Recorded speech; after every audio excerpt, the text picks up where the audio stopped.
uma bala. Um atirador. Uma conclusão oficial da qual 75% dos norte-americanos duvidam. A ideia de que alguém pudesse pegar essa porcaria e atirar num alvo móvel é ridícula. Oswald foi um assassino solitário ou um bode expiatório? Uma nova prova, não apenas uma, mas 3 tentativas de assassinato. Após 4 décadas, o assassinato de Kennedy permanece como uma das maiores histórias não contadas. Pistas perturbadoras sobre um golpe da máfia, uma farsa do governo. Nós temos documentos da CIA que comprovam. E um esquema presidencial que permitiu que isso acontecesse. Conspirações. O assassinato de JFK. Depois de examinar tudo, desde o local dos disparos até a própria arma, a comissão Warren, encarregada da investigação do assassinato do presidente John F. Kennedy, concluiu que ele foi brutalmente assassinado por Lee Harvey Oswald, um ex-fuzileiro descontente com laços soviéticos e simpatizante cubano. Ele agiu sozinho. Hoje, a maioria das bibliotecas jogou seus exemplares da comissão Warren e a maioria das pessoas acha que eles devem ir para a seção de ficção. Agora, os escritores Lamar Waldron e Tom Hartman expõem em seu livro Ultimate Sacrifice o que creem ser a verdadeira história por trás do assassinato de Kennedy.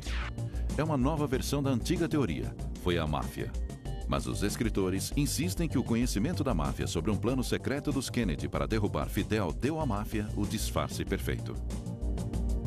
Eles conseguiram assassinar JFK e assim forçar Bob Kennedy e outros oficiais chaves do governo a acobertar informações cruciais a fim de proteger o plano de golpe. É uma teoria vista com atenção por outros pesquisadores de JFK. Embora alguns discordem da conclusão, eles reconhecem que é um cenário bem pesquisado. Waldron e Hartman passaram 2 décadas debruçados sobre milhares de documentos do governo e entrevistaram personagens chaves com revelações a fazer. Esta é a prova. 22 de novembro de 1963. O presidente Kennedy morreu aproximadamente a 1 hora, horário oficial, há cerca de 35 minutos. Enquanto o país estava envolto em choque e descrença, a milhares de quilômetros de Dallas, em um restaurante em Tampa, acontecia uma comemoração. O mafioso santo traficante ergueu sua taça e brindou o assassinato de John F. Kennedy. Para o mafioso Don Carlos Marcello, em Nova Orleans, e para Johnny Rosselli, em Chicago, a notícia também era boa. A morte do presidente marca o fim da cruzada de Bob Kennedy contra eles.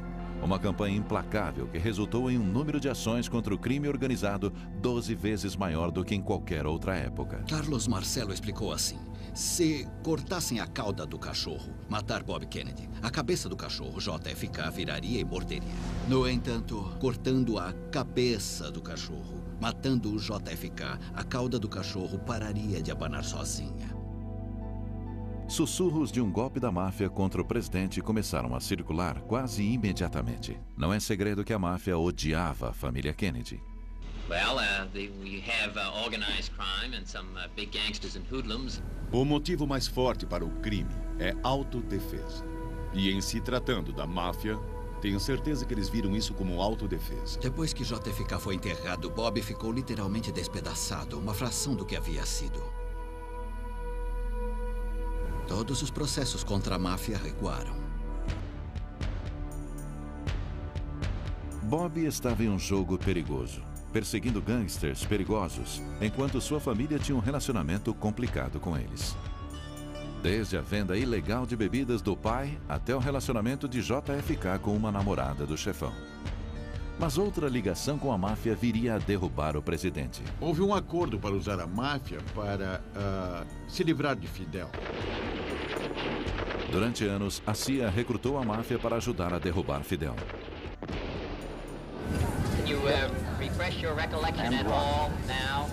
A cruzada da administração Kennedy contra a máfia foi um tapa na cara, uma traição. Foi a gota d'água.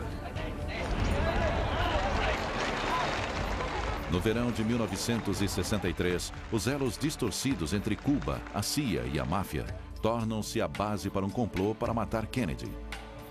Mas uma decisão impensada dos próprios Kennedy seria o catalisador. Depois de inúmeras tentativas fracassadas da CIA para derrubar ou matar Fidel, como a desastrosa invasão da Baía dos Porcos, os irmãos Kennedy criaram seu próprio plano para eliminar Fidel de uma vez por todas. JFK enfrentava um dilema. Como ele deveria lidar com a situação cubana antes da campanha de 1964 decolar no começo do ano? Poucos oficiais da administração sabiam do plano. Entre eles, o secretário de Estado, Jim Rusk. Ficamos muito surpresos quando ele nos contou que John e Robert Kennedy se preparavam para executar um golpe contra Fidel Castro. Mas é um memorando da CIA de 28 de junho de 1963 que expõe a operação disfarçada. O codinome M-World. Kubark é o código para a CIA. E Bruman, Cuba, e Odiok, os Kennedy.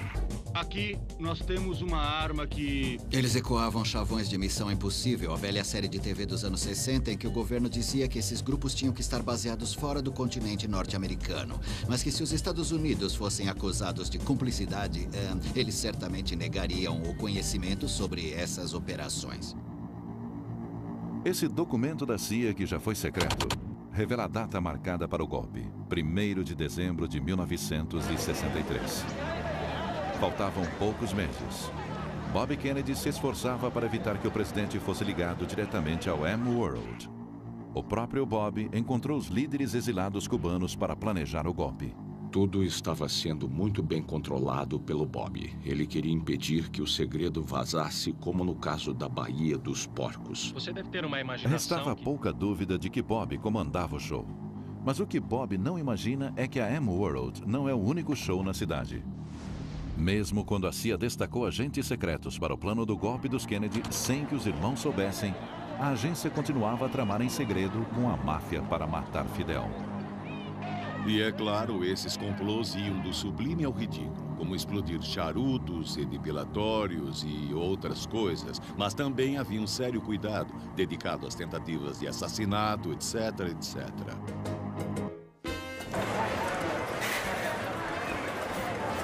Era um arranjo satisfatório para ambos.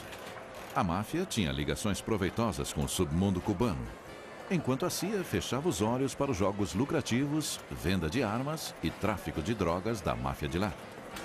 Os complôs da CIA-máfia para assassinar Fidel Castro, dos quais hoje temos ciência, prosseguiram sem o conhecimento nem aprovação do presidente Kennedy.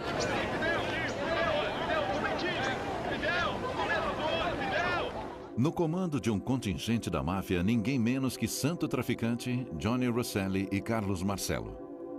Era só uma questão de tempo para ficarem sabendo do plano de golpe de Kennedy, através de seus contatos na CIA. Em julho de 1963, 6 associados da máfia se infiltraram no plano. A CIA não imaginava que seus colaboradores da máfia agora eram jogadores no plano secreto do presidente.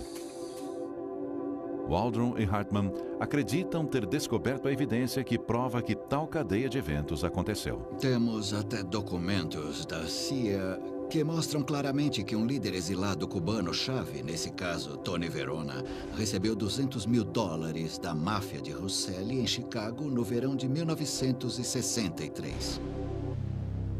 Mas a máfia percebeu que era uma oportunidade única para executar o que ninguém jamais ousara considerar. Sob a proteção da CIA, à sombra de um golpe secreto, nascia o complô de um assassinato presidencial. Alguma coisa aconteceu à comitiva. O Hospital Parkland foi avisado para se preparar para um ferimento a bala grave.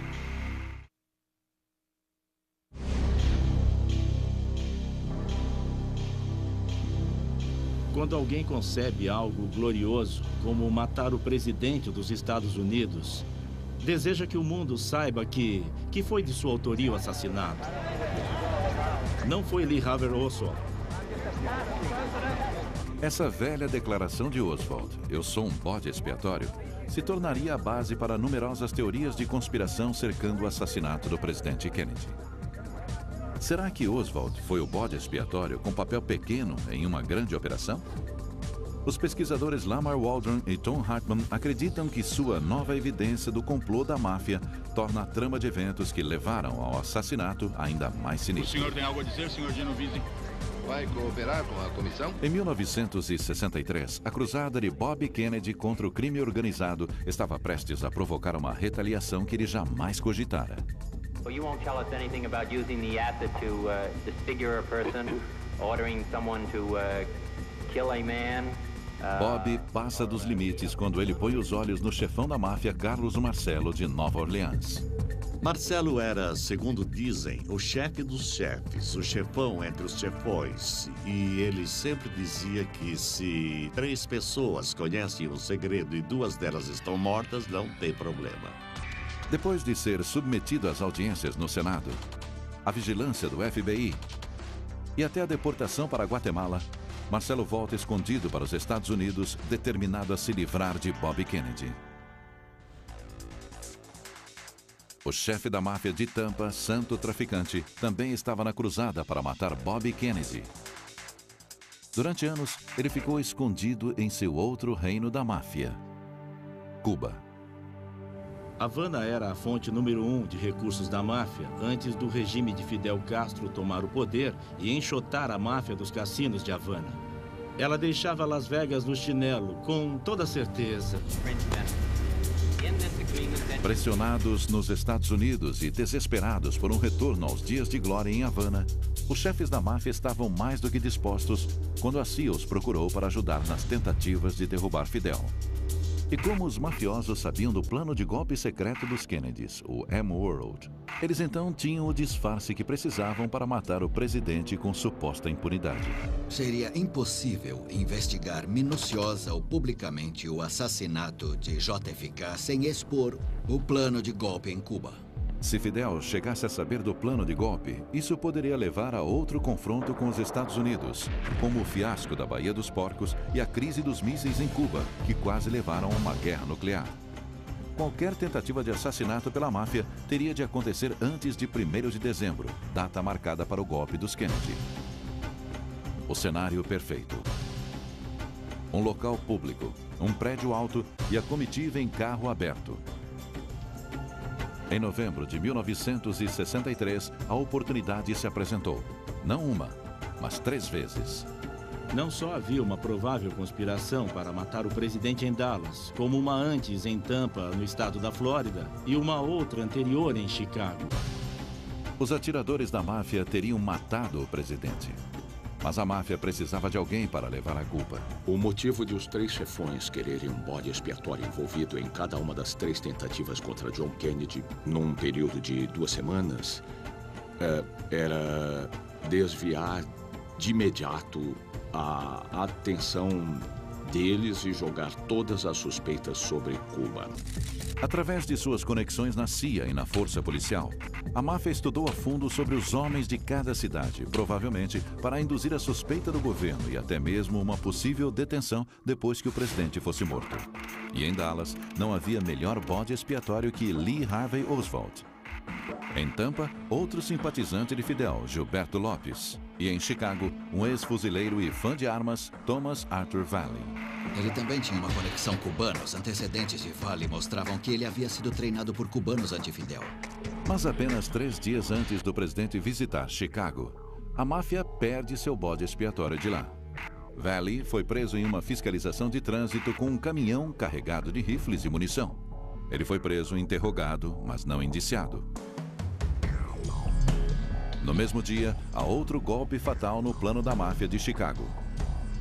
Alguém avisa o FBI sobre a existência de uma equipe de atiradores lá, planejando assassinar o presidente. Supostamente havia 4 homens nessa conspiração em particular. O agente do serviço secreto, Abraham Bolden, estava de serviço em Chicago quando o FBI contatou a agência local falando sobre um plano para matar o presidente. O que aconteceu a seguir chocou Bolden. Disseram para não deixar rastro de papel, que todos os arquivos, anotações, qualquer coisa referente a esse caso em particular, tinha de ser entregue a esse agente especial encarregado. E disseram que esse caso nunca existiu. A viagem de Kennedy a Chicago foi suspensa no último minuto. O motivo oficial, o presidente deveria cuidar de assuntos relativos ao Vietnã. Esse cancelamento foi tão repentino que as pessoas já começavam a se alinhar junto à rota da comitiva, mas os Kennedy conseguiram abafar o caso e, na época, isso nem chegou à imprensa. A ameaça de assassinato nunca se tornou pública. Mais tarde, o agente Bolden tentou entrar em contato com a comissão Warren por conta própria. Ele sabia que enfureceria seus superiores. Eu acho que o serviço secreto queria contar uma história e eles queriam evitar qualquer contradição com a versão oficial apresentada à comissão Warren. Mas dias antes de testemunhar, Bolden foi preso.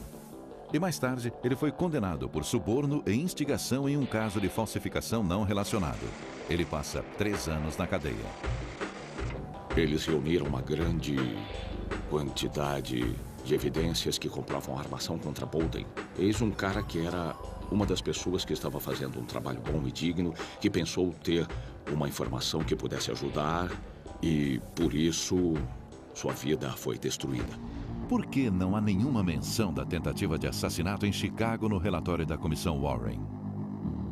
Isso mostra o quanto tais tentativas eram secretas e que o sigilo que a cercava se devia a questões de segurança nacional referentes ao plano de golpe.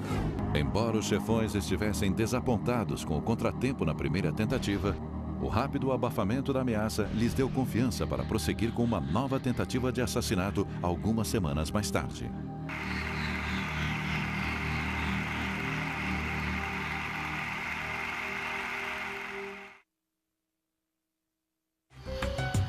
Uma tentativa de assassinato em Chicago, algumas semanas antes de Dallas. Como a comissão Warren pôde menosprezar a ocorrência?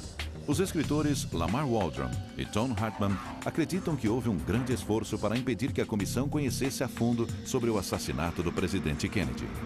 E a máfia sabia que a versão do plano bem intencionado para evitar a Terceira Guerra Mundial, para evitar o fim da vida na Terra, entraria em cena.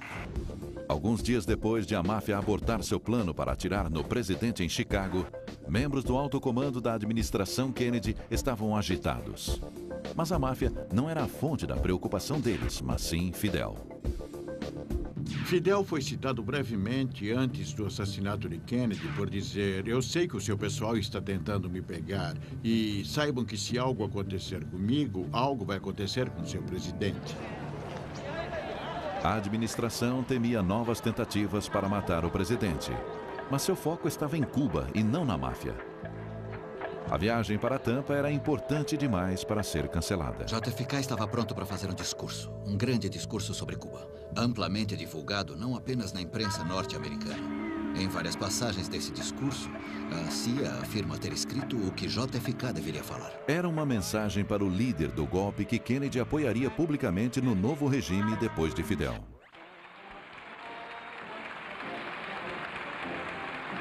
Mas pouco antes de Kennedy chegar a Tampa, a segunda tentativa de assassinato da máfia veio à tona, com a circulação dos boatos sobre o plano.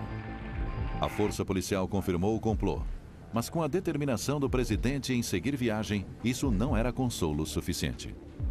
Eles estavam muito preocupados. Com um prédio alto, Floridian Hotel, o prédio mais alto de Tampa, com ampla visão para uma longa curva à esquerda do percurso. Na verdade, ele lembrava muito um depósito de livros, só que mais alto, com muito mais janelas livres. Em 18 de dezembro, a comitiva prossegue conforme planejado. A certa altura, o presidente fica em pé no carro. Isso não foi um desafio imprudente, foi Jack Kennedy mostrando para um aliado em potencial em Cuba o seguinte: estamos com vocês, estou disposto a correr esse risco por vocês. É um sacrifício que estou disposto a fazer. Todos estavam tensos. Kennedy, a polícia, o serviço secreto. O que eles não sabiam é que o chefe da máfia, santo traficante, soubera do vazamento por seu informante na polícia. A tentativa de assassinato em Tampa foi cancelada antes mesmo de Kennedy entrar no carro. Senhoras e senhores, o presidente dos Estados Unidos. O resto da viagem do presidente seguiu conforme programado, para grande alívio dos Kennedy e para a frustração da máfia. Só restava uma chance para matar o presidente antes que o plano do golpe entrasse em ação: Dallas. No dia da chegada do presidente, o chefe da máfia, Johnny Rosselli, desaparece de repente da vigilância do FBI. 4 depoimentos não confirmados de informantes da máfia apontam Rosselli em Dallas no dia 22 de novembro de 1963. Eu não acho que ele ia pegar uma arma, correr para a rua e atirar em Kennedy caso não desse certo. Mas ele ia garantir que ninguém falharia. E havia mais alguém em Dallas. O proprietário de uma boate com um papel muito maior no assassinato do que o governo jamais admitiria. Jack Ruby era um gangster pequeno que se meteu com drogas, prostituição e outros ramos imorais durante várias décadas. De repente, Ruby recebe um pagamento misterioso de $7.000 e começa a falar em se mudar para a parte mais rica da cidade. Ele recebeu dos associados de Jimmy Hoffa, chefe corrupto dos caminhoneiros que tinha ligações profundas com a máfia, algumas semanas antes de Dallas. Então, mais uma vez, isso levanta todo tipo de perguntas sobre o motivo de Ruby ter recebido esse pagamento tão perto do assassinato. Como esse soldado raso da máfia se tornaria chave nesse complô para matar o presidente? Ruby era o homem da máfia com conexões da polícia de Dallas, um amigo de longa data de muitos policiais. Mas ele era mais que olhos e ouvidos da máfia. Se Oswald fosse preso pelo assassinato, seria função de Ruby matá-lo. Por quê? A teoria é que ele conseguiria entrar e sair da polícia sem problemas. Ele era o cara ideal a se contratar para matar Oswald. Ninguém, além de Ruby, conseguiria se aproximar o bastante para matar Oswald depois de ele ser preso. Na manhã de 22 de novembro, milhares de pessoas se alinharam na rota da comitiva presidencial em Dallas. O presidente estava com a primeira-dama, o governador do Texas, John Connally, e sua esposa. Não havia qualquer ameaça em Dallas. E o serviço secreto pensou que pudesse respirar aliviado, assim como o JFK. Então as pessoas, de certo modo, baixaram a guarda em Dallas. A comitiva começou à tarde. Ao 12:30, uma fila de limusine se aproximou do cruzamento da rua Houston com a Elm Street, no centro de Dallas, a Dealey Plaza. Há uma curva fechada na rua Elm. O carro reduziu quase parando. De repente, o estampido de uma arma espantou os pombos e os espectadores abaixaram procurando proteção. Em menos de 6 segundos, um presidente é baleado fatalmente. O número de tiros e a direção de que vieram seriam debatidos nos 40 anos seguintes. O rifle de Lee Harvey Oswald é uma réplica exata. A ideia de que uma pessoa que ficou 2 pontos abaixo do mínimo exigido no teste de eficiência no manuseio de armas do Exército poderia pegar esta porcaria e atirar no alvo móvel, enquadrando a cena em menos de 6 segundos, é ridículo. Não há dúvida de que Lee Harvey Oswald estava no depósito de livros escolares olhando para Dealey Plaza naquele dia.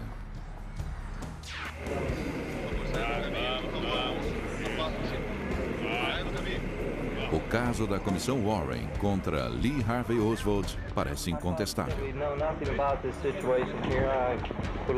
Um ex-fuzileiro descontente que desertou na União Soviética e que apoia abertamente Fidel. Em 22 de novembro, ele estava trabalhando no depósito de livros escolares, um prédio com visão perfeita da comitiva presidencial. O rifle de Oswald, encontrado escondido no 6º andar, disparou os tiros fatais. Ou Oswald atirou, ou então alguém atirou usando a arma de Oswald. É disso que estamos falando. Mas por que Oswald não tentou escapar na hora? Em vez disso, ele ficou no prédio por um tempo. Mais tarde, ele disse às autoridades que estava no refeitório quando o presidente foi baleado.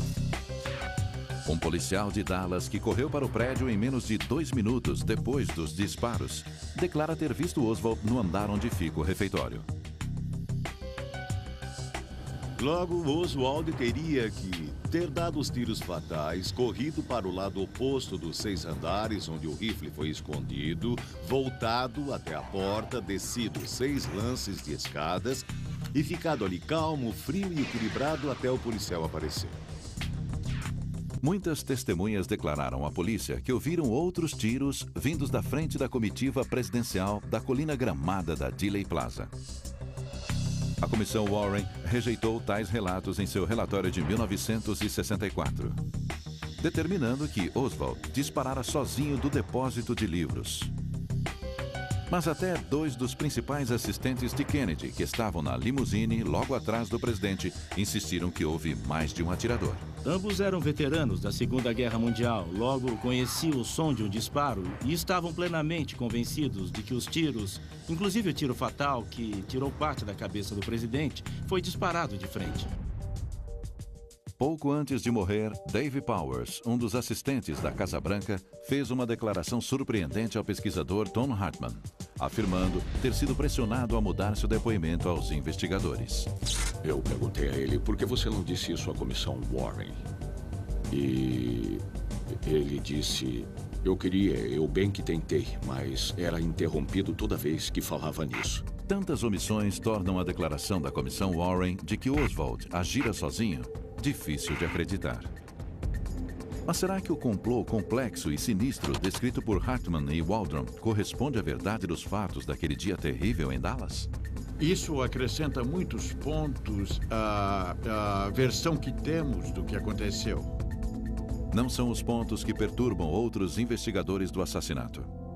São as conexões entre eles. Para acreditar que a máfia poderia se infiltrar no plano secreto de Kennedy para derrubar Fidel, era preciso primeiro acreditar que esse plano ia mesmo acontecer. Os Kennedy não tinham um plano iminente para invadir Cuba. É claro que sempre houve planos de contingência. Os Kennedy sempre tinham cogitado diferentes cenários. Não resta dúvida que Fidel era uma pedra no sapato dos Kennedy. O plano de golpe de 1963 poderia ser simplesmente um dos planos em potencial para resolver a questão de Cuba. Sinceramente, eu acredito que esses escritores, o Sr. Waldron e Hartman, confundiram o que eram planos de contingência com a realidade. Mas se M-World não passava de um simples plano de contingência, por que esse documento até então secreto cita um levante geral agendado para 1º de dezembro? Esse é o relógio que comanda a cronologia do assassinato. Os mafiosos sabiam que tinham que pegar Kennedy antes do golpe ou perderiam sua vantagem. A versão de que isso culminaria em 1º de dezembro de 1963 está baseada na leitura de um único documento em que alguém diz, logo faremos alguma coisa, e escolhe uma data para isso. Não há outra base para dizer que algo grande ia acontecer naquela data, e há muitas evidências de que isso não ia acontecer. Mas nem toda evidência precisa ser preto no branco para sugerir que o plano estava em andamento. N-Word não era um plano de contingência, era uma operação ativa. Nós encontramos e entrevistamos pessoas envolvidas que eram de dentro. Se havia tal plano, por que nenhum dos principais conselheiros de Kennedy, inclusive o secretário de Defesa, Robert McNamara, sabiam disso? Eles acreditam que nem mesmo alguém do alto escalão do governo, como um secretário de defesa, estava sabendo desse plano dos Estados Unidos de invasão iminente. Eu acho um despropósito. Talvez não fosse uma questão de quem ficaria sabendo do plano, e sim quando. Há um memorando que cita uma reunião a ser marcada envolvendo pessoas como o McNamara e o secretário de Estado Rusk, que desconheciam que todos esses preparativos eram de fato um plano de golpe. Essa reunião ocorreria 3 dias depois da ida de JFK a Dallas. Mas se tudo isso for verdade, a máfia teria mesmo conseguido dar o golpe final? A máfia não era capaz desse tipo de estratégia política que foi imputada a ela naquele livro. A máfia acha que poderia se safar através de contatos em Washington, acreditando que eles acobertariam seu envolvimento no assassinato. já que uma investigação poderia expor o plano de golpe dos Kennedy em Cuba com o risco de uma guerra nuclear. A visão deles da máfia é um híbrido fantástico de Tony Soprano e Henry Kissinger. Mas o vasto império da máfia e conexões com o mundo policial atestam seu poder. Esses caras dirigiam impérios que competiam com a General Motors. Eles não eram caipirões da Sicília. E havia mais. Se Kennedy tinha mesmo um plano para derrubar Fidel, os mafiosos não iriam detê-lo. Eles aprovariam. A cidade de Havana era uma fonte de renda enorme para a máfia. Eles estavam desesperados para voltar. Então, por que será que a máfia mataria o presidente Kennedy às vésperas de um complô do governo norte-americano para se livrar de Fidel Castro? Para mim, isso não faz nenhum sentido. Não faria sentido se Havana fosse a única mina de ouro da máfia. Mas não era. Cuba era café pequeno. Eles estavam se dando bem em outros lugares, estavam construindo um império nas Bahamas, tinham se infiltrado em Las Vegas. Ou seja, para eles, Cuba era uma mosca nas costas de um elefante. Finalmente, há a figura de Lee Harvey Oswald como o bode expiatório da máfia. Lee Harvey Oswald não era um garoto da máfia. Ele a derrubou para os Kennedy. Eles teriam lhe dado uma medalha, mas ele não fazia aquilo por eles. Lamar Waldron insiste que há evidências que Oswald tinha laços com o mafioso Carlos Marcello. Investigadores do Congresso, no final dos anos 70, encontraram 6 pessoas que disseram que Lee Harvey Oswald trabalhava com o piloto de Carlos Marcello e o detetive particular de Carlos Marcello no verão de 1963. A chave para desvendar o mistério do assassinato e o envolvimento da máfia estava com o homem no centro de tudo. Lee Harvey Oswald.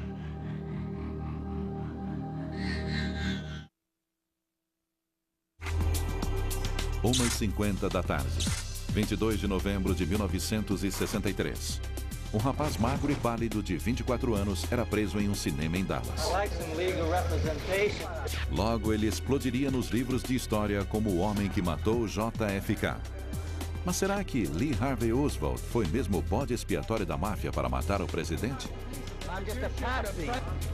A inteligência militar concluiu que Oswald era incapaz de efetuar os disparos e de conseguir planejar o assassinato. Ele foi exatamente o que ele disse naquela noite na delegacia de polícia: um bode expiatório. Mas a teoria de assassinato da máfia pode ter um erro grave. Não há evidência de que Oswald tenha trabalhado para a máfia, para a CIA ou para Fidel Castro, conforme alegam outros pesquisadores. É por isso que o escritor Gerald Posner acredita que Oswald agiu sozinho. Ele era um jovem bravo e obcecado que tinha motivo, intenção e oportunidade para matar John F. Kennedy. Um sociopata de 24 anos, fracassado, esse era Lee Harvey Oswald. Com uma arma e uma mira de pouco mais de $20, conseguiu disparar 3 tiros e matar o presidente dos Estados Unidos. Um coitado, fruto de um lar desfeito. Oswald foi um excluído desde o primeiro dia. Ele sonhava em se tornar espião. Ele se alistou na Marinha e foi achincalhado pelos companheiros. Aos 20 anos, Oswald estava cheio de seu país. Ele resolveu desertar na União Soviética, a arqui-inimiga dos Estados Unidos, em 1959. E desertou. Ele foi aceito e anunciou: "Aqui estou eu." Os soviéticos o interrogaram e acharam que ele era meio maluco. Intrigados com Oswald, mas enxergando uma possível vantagem, os soviéticos o acomodaram em um emprego em um apartamento em Minsk. Ele se casa com uma russa e a KGB fica de olho nele.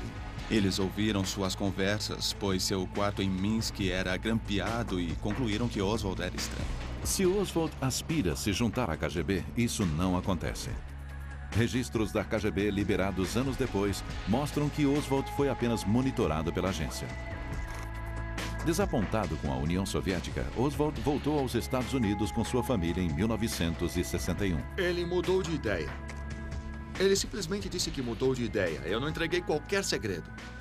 Deixe-me voltar para casa, e deixaram. Mas sua aventura russa não passou despercebida pelo FBI. Eles ficaram preocupados que, depois desse tempo na Rússia, os russos pudessem tentar contatá-lo nos Estados Unidos. Então decidiram ficar de olho nele. Desempregado, casamento em crise, sentindo-se desvalorizado não por um, mas 2 países, Oswald estava à beira de um colapso. Ele comprou um rifle e uma pistola pelo correio. A esposa de Oswald, Marina, lembra-se de ter tirado essas fotos. Elas foram tiradas no quintal deles em março de 63. Oswald estava orgulhoso de suas armas. Esse homem não tinha medo de atirar em ninguém. O presidente não foi a primeira tentativa de assassinato de Oswald. 7 meses antes de Dallas, Oswald perseguiu o general Edwin Walker, um político de direita do Texas. Ele atirou no general em 10 de abril, quando Walker sentou-se próximo à janela em casa. Oswald acertou de raspão o braço de Walker. O tiro foi um mistério para a polícia de Dallas. Um caso só resolvido depois do assassinato de JFK. Eles tinham uma bala estilhaçada que atravessou a parede e entrou no outro cômodo. E no final foi o Oswald. Para Oswald, havia sido mais um fracasso. No verão de 1963, mais irritado e mais frustrado, Oswald provocou um confronto com um bando de cubanos anti-Fidel apoiados pela CIA. Ele foi preso e falou aos repórteres.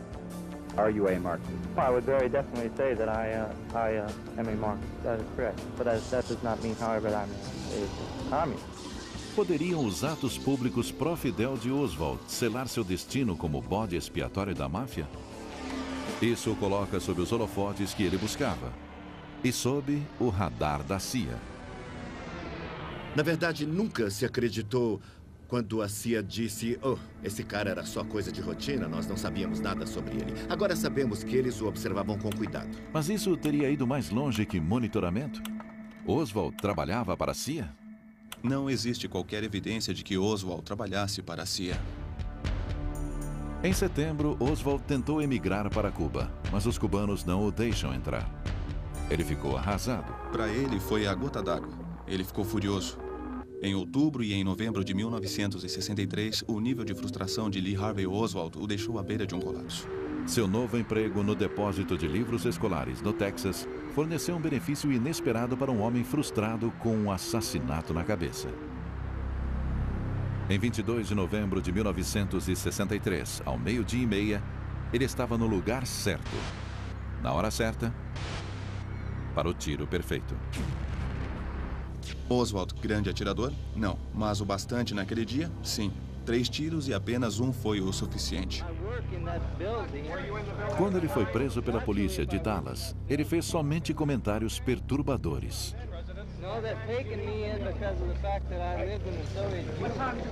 Diferentemente de qualquer outro assassino na história americana, Lee Harvey Oswald não ostentou seu crime com muito orgulho. Então, 2 dias depois, em uma fração de segundo, ele é silenciado para sempre por um membro da máfia, Jack Ruby. Ele foi baleado, ele foi baleado. Foi a morte de Oswald, o fato de não ter havido julgamento, que afastou a possibilidade desse caso ter sido resolvido. Oswald levou seu segredo para o túmulo e nunca admitiu nenhuma ligação com a CIA, a máfia ou outra pessoa. Mas ainda restam muitos segredos para serem revelados, enterrados nos próprios arquivos do governo.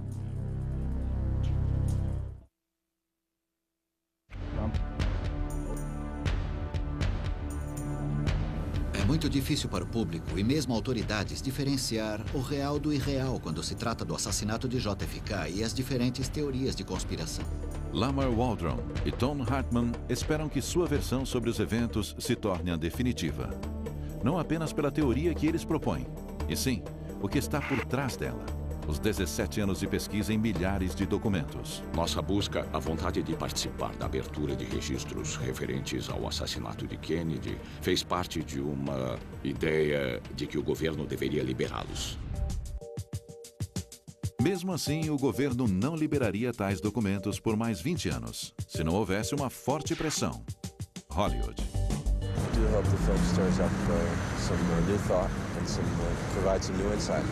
Em 1991, o filme de Oliver Stone, JFK, A Pergunta que Não Quer Calar, causou alvoroço junto ao público que já desconfiava da versão do governo sobre o assassinato e trouxe à tona outras teorias como um complô da máfia para matar o presidente. O que Oliver Stone retratou ao público norte-americano através de seu filme, por enquanto pode não ser 100% verdade, mas está mais perto da verdade do que todas as histórias que ouvimos do governo.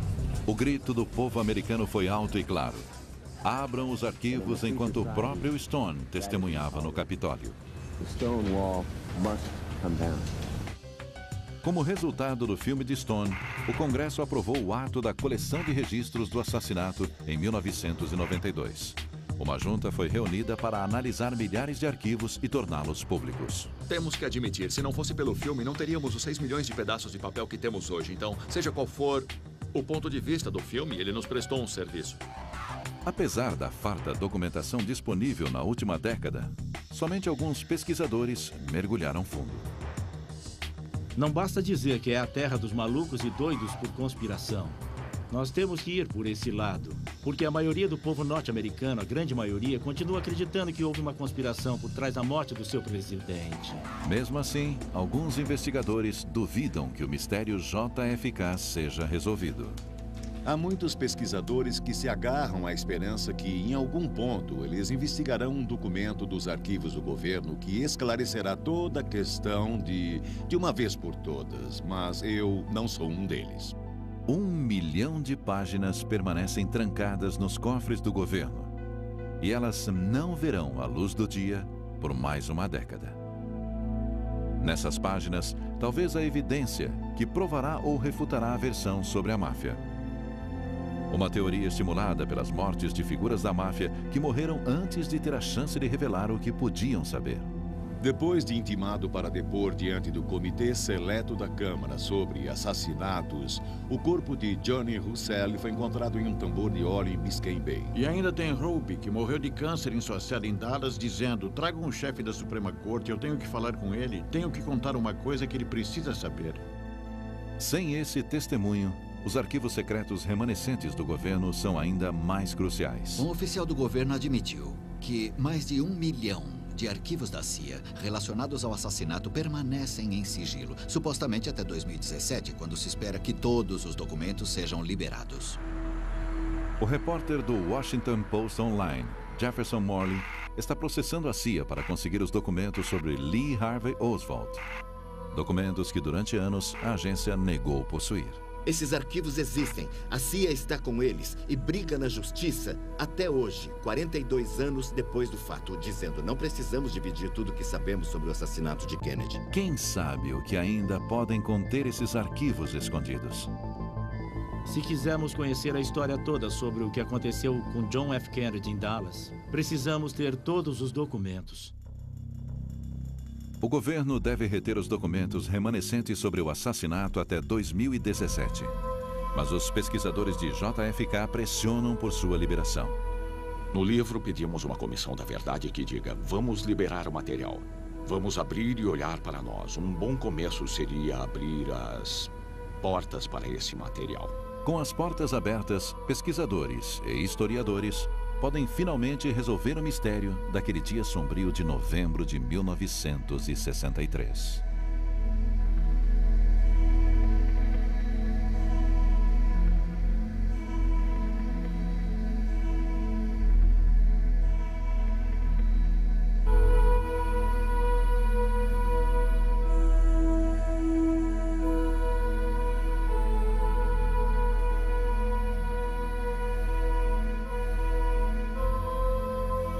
Versão brasileira, DPN Santos. Em Chicago, no verão de 1963. Mas a máfia percebeu que era uma oportunidade única para executar o que ninguém jamais ousara considerar. Sob a proteção da CIA, à sombra de um golpe secreto, nascia o complô de um assassinato presidencial. Alguma coisa aconteceu à comitiva. O Hospital Parkland foi avisado para se preparar para um ferimento a bala grave.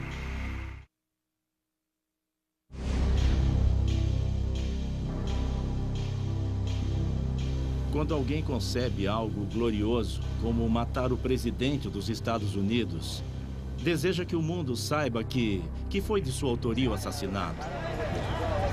Não foi Lee Harvey Oswald.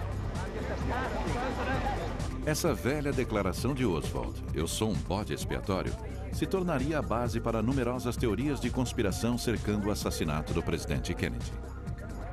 Será que Oswald foi o bode expiatório com papel pequeno em uma grande operação? Os pesquisadores Lamar Waldron e Tom Hartman acreditam que sua nova evidência do complô da máfia torna a trama de eventos que levaram ao assassinato ainda mais O sinistro. senhor tem algo a dizer, senhor Genovese? Vai cooperar com a comissão? Em 1963, a cruzada de Bob Kennedy contra o crime organizado estava prestes a provocar uma retaliação que ele jamais cogitara. Well, you won't tell us anything about using the asset to disfigure a person, ordering someone to kill a man. Bob passa dos limites quando ele põe os olhos no chefão da máfia Carlos Marcello de Nova Orleans. Marcelo era, segundo dizem, o chefe dos chefes, o chefão entre os chefões. E ele sempre dizia que se 3 pessoas conhecem um segredo e 2 delas estão mortas, não tem problema. Depois de ser submetido às audiências no Senado, a vigilância do FBI e até a deportação para Guatemala, Marcelo volta escondido para os Estados Unidos, determinado a se livrar de Bob Kennedy. O chefe da máfia de Tampa, santo traficante, também estava na cruzada para matar Bob Kennedy. Durante anos, ele ficou escondido em seu outro reino da máfia, Cuba. Havana era a fonte número 1 de recursos da máfia antes do regime de Fidel Castro tomar o poder e enxotar a máfia dos cassinos de Havana. Ela deixava Las Vegas no chinelo, com toda certeza. Pressionados nos Estados Unidos e desesperados por um retorno aos dias de glória em Havana, os chefes da máfia estavam mais do que dispostos quando a CIA os procurou para ajudar nas tentativas de derrubar Fidel. E como os mafiosos sabiam do plano de detenção depois que o presidente fosse morto. E em Dallas, não havia melhor bode expiatório que Lee Harvey Oswald. Em Tampa, outro simpatizante de Fidel, Gilberto Lopes. E em Chicago, um ex-fuzileiro e fã de armas, Thomas Arthur Valley. Ele também tinha uma conexão cubana. Os antecedentes de Valley mostravam que ele havia sido treinado por cubanos anti-Fidel. Mas apenas 3 dias antes do presidente visitar Chicago, a máfia perde seu bode expiatório de lá. Valley foi preso em uma fiscalização de trânsito com um caminhão carregado de rifles e munição. Ele foi preso e interrogado, mas não indiciado. No mesmo dia, há outro golpe fatal no plano da máfia de Chicago. Alguém avisa o FBI sobre a existência de uma equipe de atiradores lá, planejando assassinar o presidente. Supostamente havia 4 homens nessa conspiração em particular. O agente do serviço secreto, Abraham Bolden, estava de serviço em Chicago quando o FBI contatou a agência local falando sobre um plano para matar o presidente. O que aconteceu a seguir chocou Bolden. Disseram para não deixar rastro de papel, que todos os arquivos, anotações, qualquer coisa referente a esse caso em particular, tinha de ser entregue a esse agente especial encarregado. E disseram que esse caso nunca existiu. A viagem de Kennedy a Chicago foi suspensa no último minuto. O motivo oficial, o presidente deveria cuidar de assuntos relativos ao Vietnã. Esse cancelamento foi tão repentino que as pessoas já começavam a se alinhar junto à rota da comitiva, mas os Kennedy conseguiram abafar o caso e, na época, isso nem chegou à imprensa. A ameaça de assassinato nunca se tornou pública. Mais tarde, o agente Bolden tentou entrar em contato com a comissão Warren por conta própria. Ele sabia que enfureceria seus superiores. Eu acho que o serviço secreto queria contar uma história e eles queriam evitar qualquer contradição com a versão oficial apresentada à comissão Warren. Mas dias antes de testemunhar, Bolden foi preso. E mais tarde, ele foi condenado por suborno e instigação em um caso de falsificação não relacionado. Ele passa 3 anos na cadeia. Eles reuniram uma grande quantidade de evidências que comprovam a armação contra Bolden. Eis um cara que era uma das pessoas que estava fazendo um trabalho bom e digno, que pensou ter uma informação que pudesse ajudar e, por isso, sua vida foi destruída. Por que não há nenhuma menção da tentativa de assassinato em Chicago no relatório da comissão Warren?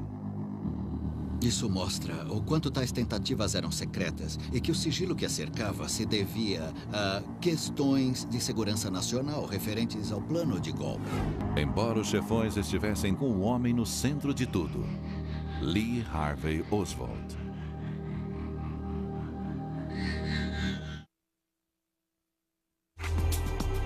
1h50 da tarde, 22 de novembro de 1963. Um rapaz magro e pálido de 24 anos era preso em um cinema em Dallas. Logo, ele explodiria nos livros de história como o homem que matou JFK. Mas será que Lee Harvey Oswald foi mesmo o bode expiatório da máfia para matar o presidente? A inteligência militar concluiu que Oswald era incapaz de efetuar os disparos e de conseguir planejar o assassinato. Ele foi exatamente o que ele disse naquela noite na delegacia de polícia: um bode expiatório. Mas a teoria de assassinato da máfia pode ter um erro grave. Não há evidência de que Oswald tenha trabalhado para a máfia, para a CIA ou para Fidel Castro, conforme alegam outros pesquisadores. É por isso que o escritor Gerald Posner acredita que Oswald agiu sozinho. Ele era um jovem bravo e obcecado que tinha motivo, intenção e oportunidade para matar John F. Kennedy. Um sociopata de 24 anos, fracassado, esse era Lee Harvey Oswald. Com uma arma e uma mira de pouco mais de $20, conseguiu disparar 3 tiros e matar o presidente dos Estados Unidos. Um coitado, fruto de um lar desfeito. Oswald foi um excluído desde o primeiro dia. Ele sonhava em se tornar espião. Ele se alistou na marinha e foi achincalhado pelos companheiros. Aos 20 anos, Oswald estava cheio de seu país.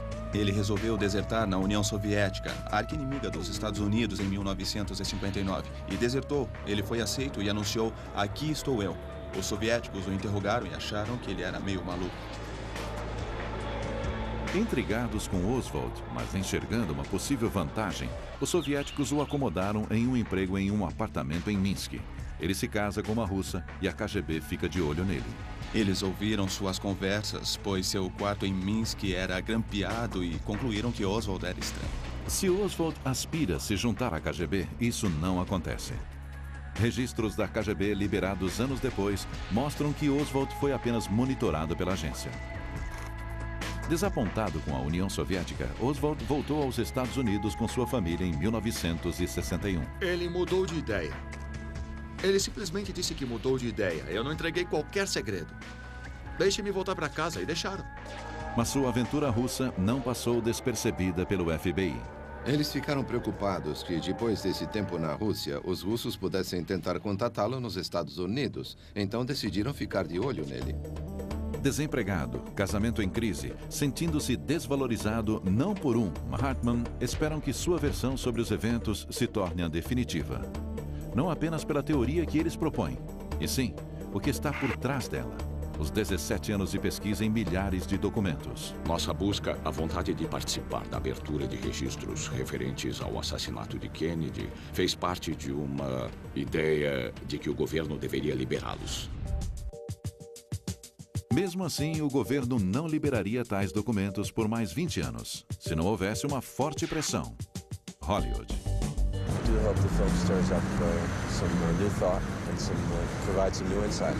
Em 1991, o filme de Oliver Stone, JFK, A Pergunta que Não Quer Calar, causou alvoroço junto ao público que já desconfiava da versão do governo sobre o assassinato.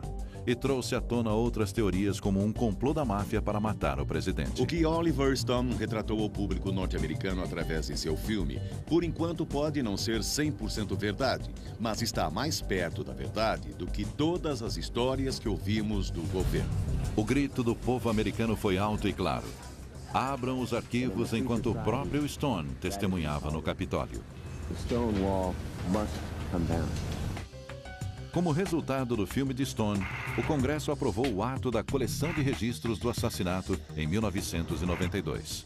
Uma junta foi reunida para analisar milhares de arquivos e torná-los públicos. Temos que admitir, se não fosse pelo filme, não teríamos os 6 milhões de pedaços de papel que temos hoje. Então, seja qual for o ponto de vista do filme, ele nos prestou um serviço. Apesar da farta documentação disponível na última década, somente alguns pesquisadores mergulharam fundo.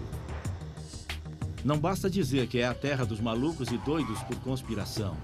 Nós temos que ir por esse lado, porque a maioria do povo norte-americano, a grande maioria, continua acreditando que houve uma conspiração por trás da morte do seu presidente. Mesmo assim, alguns investigadores duvidam que o mistério JFK seja resolvido. Há muitos pesquisadores que se agarram à esperança que, em algum ponto, eles investigarão um documento dos arquivos do governo que esclarecerá toda a questão de uma vez por todas, mas eu não sou um deles. 1 milhão de páginas permanecem trancadas nos cofres do governo. E elas não verão a luz do dia por mais uma década. Nessas páginas, talvez a evidência que provará ou refutará a versão sobre a máfia. Uma teoria estimulada pelas mortes de figuras da máfia que morreram antes de ter a chance de revelar o que podiam saber.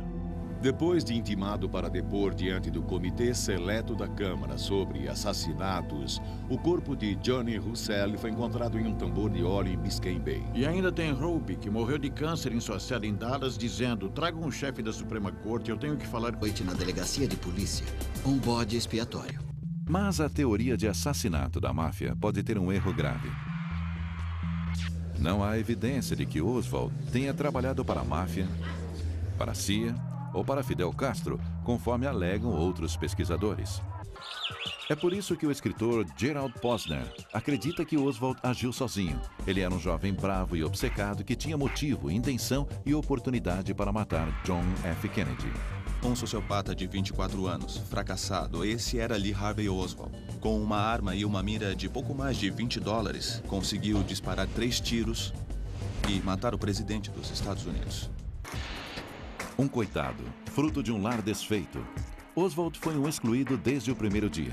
Ele sonhava em se tornar espião. Ele se alistou na Marinha e foi achincalhado pelos companheiros. Aos 20 anos, Oswald estava cheio de seu país. Ele resolveu desertar na União Soviética, a arqui-inimiga dos Estados Unidos, em 1959. E desertou. Ele foi aceito e anunciou: aqui estou eu. Os soviéticos o interrogaram e acharam que ele era meio maluco. Intrigados com Oswald, mas enxergando uma possível vantagem, os soviéticos o acomodaram em um emprego em um apartamento em Minsk. Ele se casa com uma russa e a KGB fica de olho nele. Eles ouviram suas conversas, pois seu quarto em Minsk era grampeado e concluíram que Oswald era estranho. Se Oswald aspira a se juntar à KGB, isso não acontece. Registros da KGB liberados anos depois mostram que Oswald foi apenas monitorado pela agência. Desapontado com a União Soviética, Oswald voltou aos Estados Unidos com sua família em 1961. Ele mudou de ideia. Ele simplesmente disse que mudou de ideia. Eu não entreguei qualquer segredo. Deixe-me voltar para casa e deixaram. Mas sua aventura russa não passou despercebida pelo FBI. Eles ficaram preocupados que, depois desse tempo na Rússia, os russos pudessem tentar contatá-lo nos Estados Unidos. Então decidiram ficar de olho nele. Desempregado, casamento em crise, sentindo-se desvalorizado não por um, mas 2 países, Oswald estava à beira de um colapso. Ele comprou um rifle e uma pistola pelo correio. A esposa de Oswald, Marina, lembra-se de ter tirado essas fotos. Elas foram tiradas no quintal deles em março de 63. Oswald estava orgulhoso de suas armas. Esse homem não tinha medo de atirar em ninguém. O presidente não foi a primeira tentativa de assassinato de Oswald. 7 meses antes de Dallas, Oswald perseguiu o general Edwin Walker, um político de direita do Texas. Ele atirou no general em 10 de abril, quando Walker sentou-se próximo à janela em casa. Oswald acertou de raspão o braço de Walker. O tiro foi um mistério para a polícia de Dallas. Um caso só resolvido depois do assassinato de JFK. Conhecimento sobre essas operações. Esse documento da CIA, que já foi secreto, revela a data marcada para o golpe, 1º de dezembro de 1963. Faltavam poucos meses. Bob Kennedy se esforçava para evitar que o presidente fosse ligado diretamente ao M-World. O próprio Bob encontrou os líderes exilados cubanos para planejar o golpe. Tudo estava sendo muito bem controlado pelo Bob. Ele queria impedir que o segredo vazasse, como no caso da Baía dos Porcos. Você deve ter uma imaginação. Restava pouca dúvida de que Bob comandava o show. Mas o que Bob não imagina é que a M-World não é o único show na cidade. Mesmo quando a CIA destacou agentes secretos para o plano do golpe dos Kennedy sem que os irmãos soubessem, a agência continuava a tramar em segredo com a máfia para matar Fidel. E é claro, esses complôs iam do sublime ao ridículo, como explodir charutos e depilatórios e outras coisas, mas também havia um sério cuidado dedicado às tentativas de assassinato, etc, etc.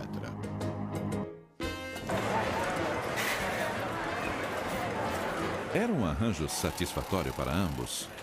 A máfia tinha ligações proveitosas com o submundo cubano, enquanto a CIA fechava os olhos para os jogos lucrativos, venda de armas e tráfico de drogas da máfia de lá. Os complôs da CIA-máfia para assassinar Fidel Castro, dos quais hoje temos ciência, prosseguiram sem o conhecimento nem aprovação do presidente Kennedy.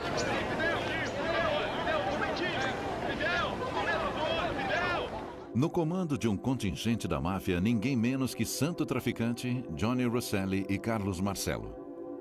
Era só uma questão de tempo para ficarem sabendo do plano de golpe de Kennedy, através de seus contatos na CIA.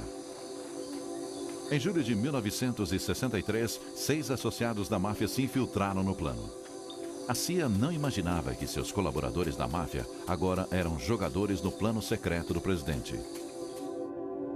Waldron e Hartman acreditam ter descoberto a evidência que prova que tal cadeia de eventos aconteceu. Temos até documentos da CIA que mostram claramente que um líder exilado cubano-chave, nesse caso Tony Verona, recebeu $200 mil da máfia de Rosselli em Chicago no verão de 1963. Mas a máfia percebeu que era uma oportunidade única para executar o que ninguém jamais ousara considerar. Sob a proteção da CIA, à sombra de um golpe secreto, nascia o complô de um assassinato presidencial. Alguma coisa aconteceu à comitiva.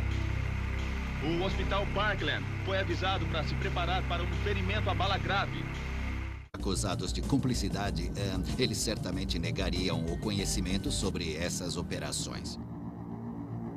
Esse documento da CIA, que já foi secreto, revela a data marcada para o golpe, 1º de dezembro de 1963. Faltavam poucos meses. Bob Kennedy se esforçava para evitar que o presidente fosse ligado diretamente ao M-World. O próprio Bob encontrou os líderes exilados cubanos para planejar o golpe. Tudo estava sendo muito bem controlado pelo Bob. Ele queria impedir que o segredo vazasse, como no caso da Baía dos Porcos. Você deve ter uma imaginação. Restava pouca dúvida de que Bob comandava o show. Mas o que Bob não imagina é que a M-World não é o único show na cidade. Mesmo quando a CIA destacou agentes secretos para o plano do golpe dos Kennedy sem que os irmãos soubessem, a agência continuava a tramar em segredo com a máfia para matar Fidel. E é claro, esses complôs iam do sublime ao ridículo, como explodir charutos e depilatórios e outras coisas, mas também havia um sério cuidado dedicado às tentativas de assassinato, etc, etc.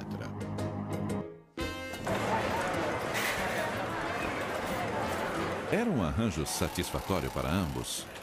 A máfia tinha ligações proveitosas com o submundo cubano, enquanto a CIA fechava os olhos para os jogos lucrativos, venda de armas e tráfico de drogas da máfia de lá.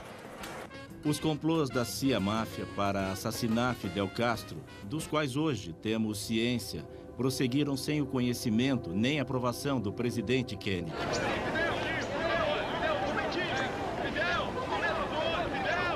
No comando de um contingente da máfia, ninguém menos que santo traficante, Johnny Rosselli e Carlos Marcello. Era só uma questão de tempo para ficarem sabendo do plano de golpe de Kennedy, através de seus contatos na CIA. Em julho de 1963, 6 associados da máfia se infiltraram no plano. A CIA não imaginava que seus colaboradores da máfia agora eram jogadores no plano secreto do presidente. Waldron e Hartman acreditam ter descoberto a evidência que prova que tal cadeia de eventos aconteceu. Temos até documentos da CIA que mostram claramente que um líder exilado cubano-chave, nesse caso Tony Verona, recebeu $200 mil da máfia de Rosselli em Chicago no verão de 1963. Mas a máfia percebeu que era uma oportunidade única para executar o que ninguém jamais ousara considerar.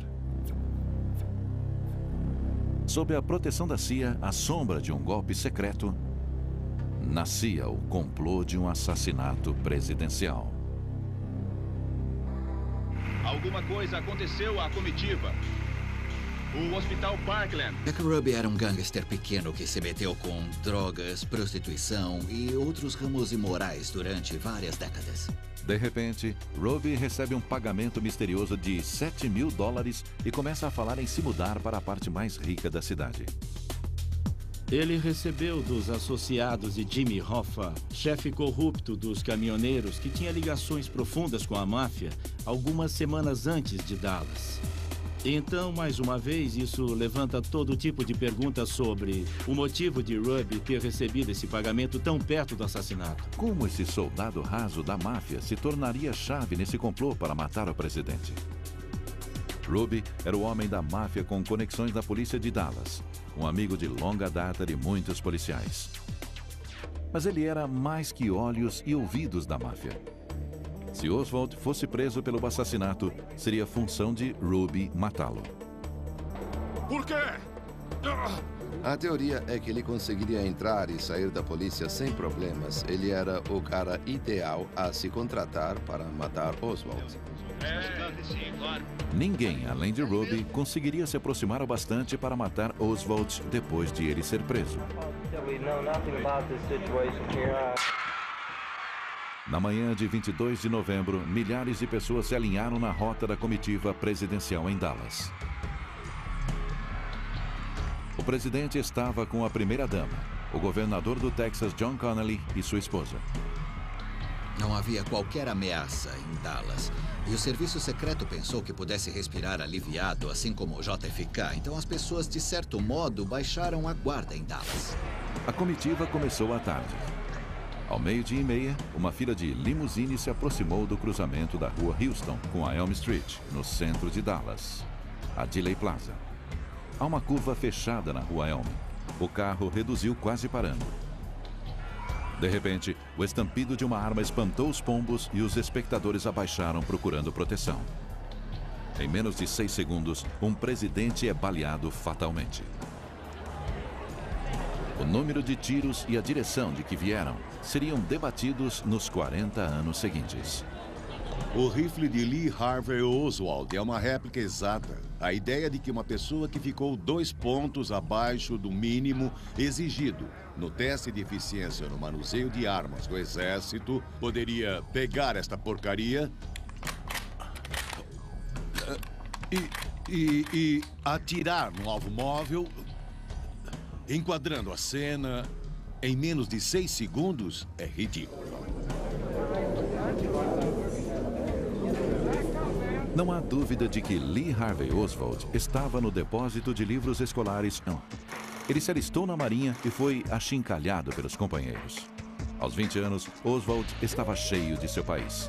Ele resolveu desertar na União Soviética, a arqui-inimiga dos Estados Unidos, em 1959. E desertou. Ele foi aceito e anunciou: "Aqui estou eu."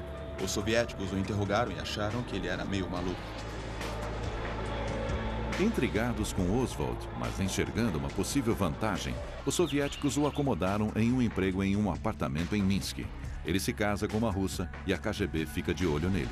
Eles ouviram suas conversas, pois seu quarto em Minsk era grampeado, e concluíram que Oswald era estranho.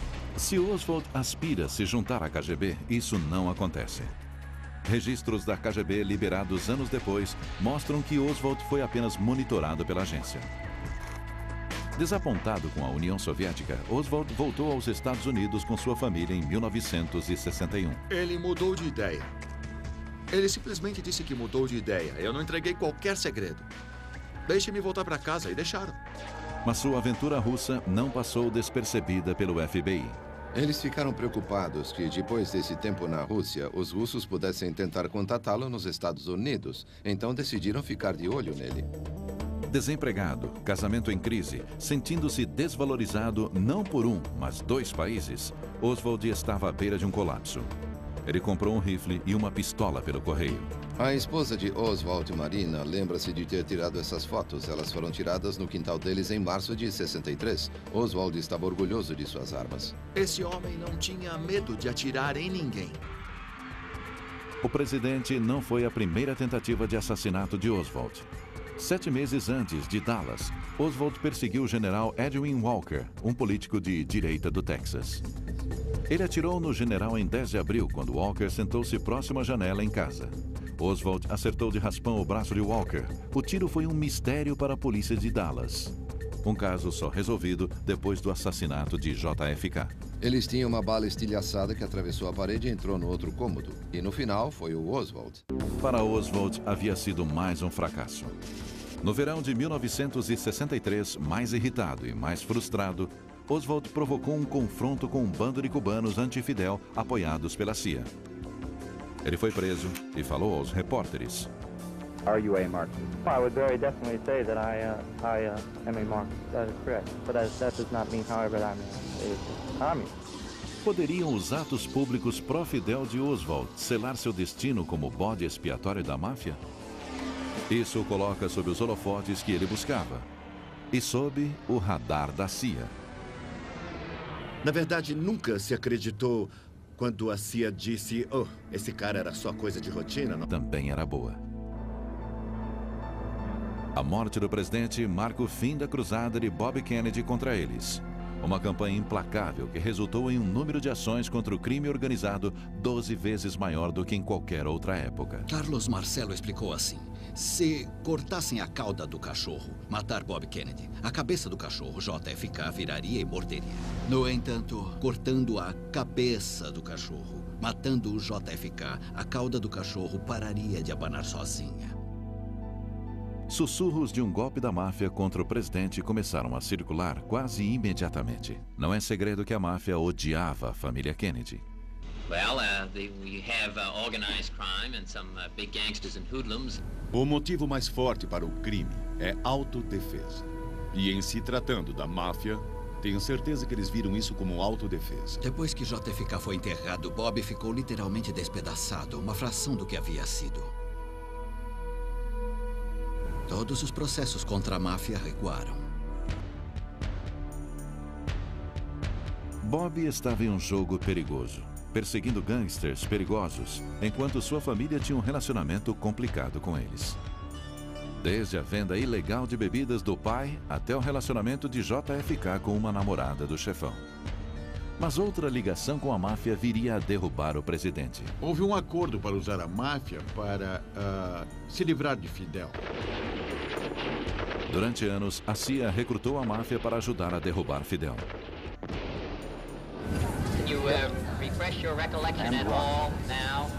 A cruzada da administração Kennedy contra a máfia foi um tapa na cara, uma traição.